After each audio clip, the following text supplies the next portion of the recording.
জয় গুরু। পরম প্রেমময় শ্রী শ্রী ঠাকুরের আতুল চরণে জানাই আমার শতকোটি প্রণাম। শ্রী শ্রী বর্মার চরণে জানাই আমার শতকোটি প্রণাম। শ্রী শ্রী বদ্দার চরণে জানাই আমার শতকোটি প্রণাম।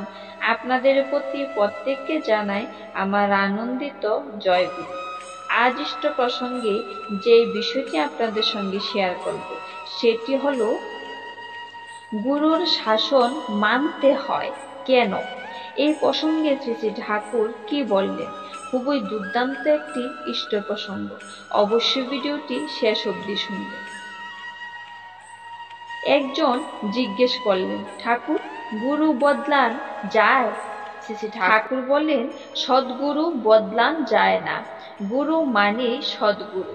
সদ্গুরু ছাড়া অন্যত্র দীক্ষা নেওয়ার পর সদ্গুরু পেয়ে তার কাছে মন্ত্র নিলে গুরুত্যাগ হয় না।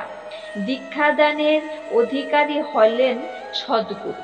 সদ্গুরু মানে জগৎগুরু, যার পরিচর্যায় সাত্ত্বিক সন্দীপনা অর্থাৎ অস্তিত্বের সন্দীপনা উচ্ছল হয়ে ওঠে। প্রশ্ন করলেন, সদ্গুরু না হলে তাহলে গুরু বদলান যায়? শ্রী শ্রী ঠাকুর বললেন, 500 বার বদলান যায়। গুরুর শাসন মানতে হয় কেন? এই প্রসঙ্গে শ্রী শ্রী ঠাকুর কি বললেন? কথা প্রসঙ্গে শ্রী শ্রী ঠাকুর বললেন, মানুষ হতে গেলে গুরুর শাসন মাথা পেতে নিতে হয়। গুরুর কাছে কোনো মান অভিমান রাখতে নেই। তার বিধিবিধান ও আদেশ যতই কঠোর হোক না কেন, তা প্রীতিপূর্ণ নিষ্ঠা সহকারে পালন করতে গিয়ে প্রবৃত্তিগুলি কাবেজে আসে। সেটি বড় লাভ। শিবাজি ছিল রাজা, কিন্তু সেই রাজা শিবাজিকে রামদাস কত উচ্চতার ভিতর দিয়ে খাঁটি সোনা করে তুলতে চেয়েছেন। শুনেছি তিনি নাকি বলতেন, আমি ওকে এমন করে তুলতে চাই যাতে আমার অবর্তমানে ওর আওতার একটা পিঁপড়েও কষ্ট না পায়।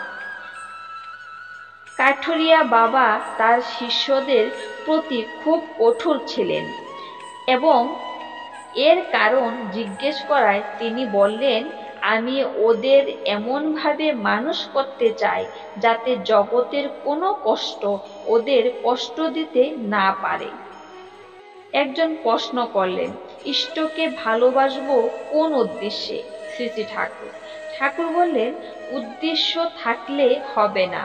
কোনো কিছুর জন্য হলে ভাব জমবে না, আঠা লাগবে না। তাকে খুশি করা ছাড়া অন্য কোনো কাম কামনা মাঝখানে থাকলে সেই কাম সংস্রবে সব ঘোটালে হয়ে যাবে। মাঝখানে একটা পর্দা পড়ে যাবে, তা ভেদ করে ভালোবাসা আদত জায়গায় যেয়ে পৌঁছাতে পারবে না। তার জন্য তাকে ভালোবাসা কঠিন কিছু না। এটি সহজ, এটি স্বাভাবিক, এটি সত্তার ধর্ম। এই ছিল আজকের নিবেদন। আবারও পরমপিতার আতুল চরণে আপনাদের প্রতি প্রত্যেকের মঙ্গল কামনা করি ইষ্ট প্রসঙ্গ এখানে শেষ করছি। ভুল ত্রুটি হলে ক্ষমা করবেন।